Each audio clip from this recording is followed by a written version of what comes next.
Hello and welcome for a new episode of Meet Our Speakers for the PUG Challenge 2025. This time I'm with Mike Fechner. Hello, Mike. Hey Wim, how are you doing? Already nervous for the game of the Dutch women's soccer team tomorrow? Yeah, the opening game for the Dutch women's side is tomorrow. Today it's the 4th of July, so I would like to wish happy Independence Day for our American friends. And yes, it's we're getting heated up for the matches of the women's, but it's very hot in Italy, where I'm recording from. How is the temperature in Köln? Well, warm as well, warm as well. So then I think a question is in place. Beer, anyone? Of course. Okay, well, thanks for the refreshments, Mike, but let's get to the serious part.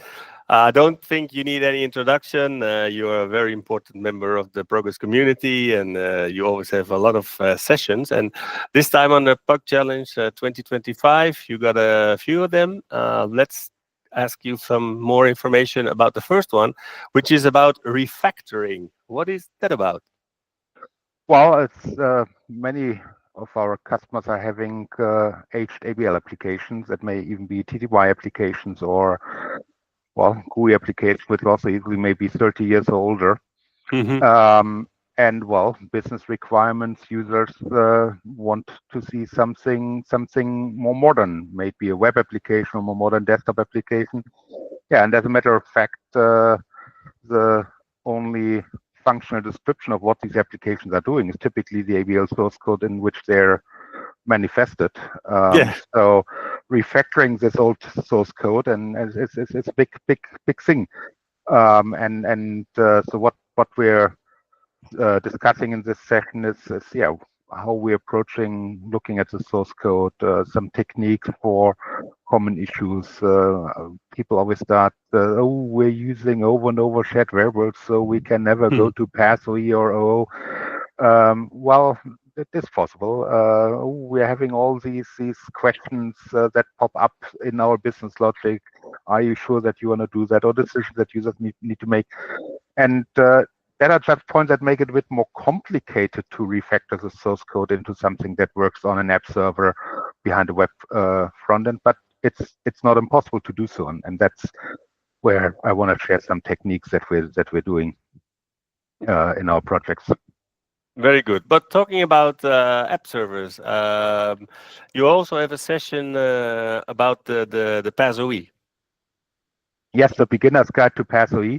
Hmm. Yeah, well, I hope that everybody knows by now that roughly 3 months ago, 11.7, and with 11.7, the classic app server have been retired. So nobody really should be using classic app server in the 11.7 anymore. But as a matter of fact, people still do.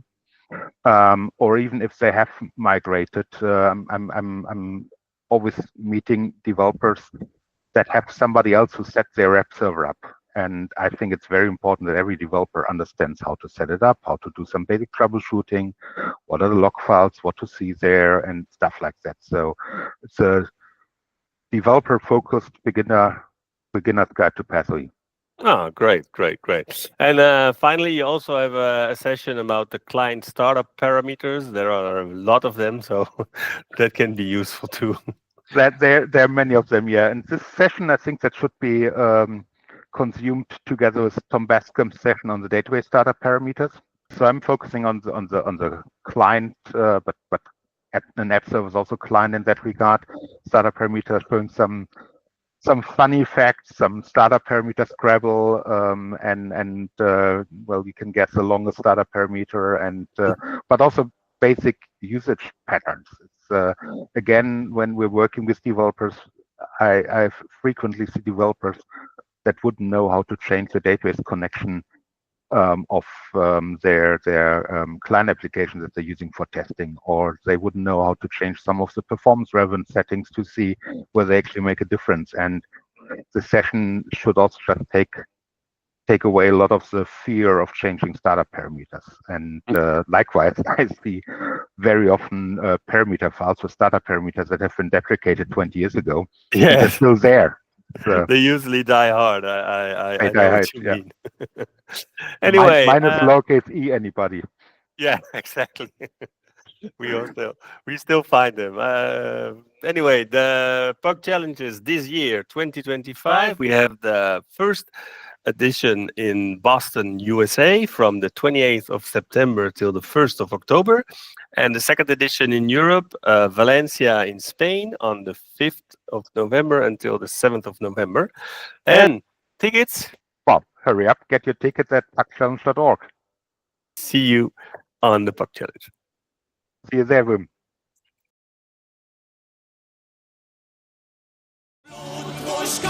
Schon ein lecker Mensch, hat Bock, eine Kölsch, glücklich zu sehen.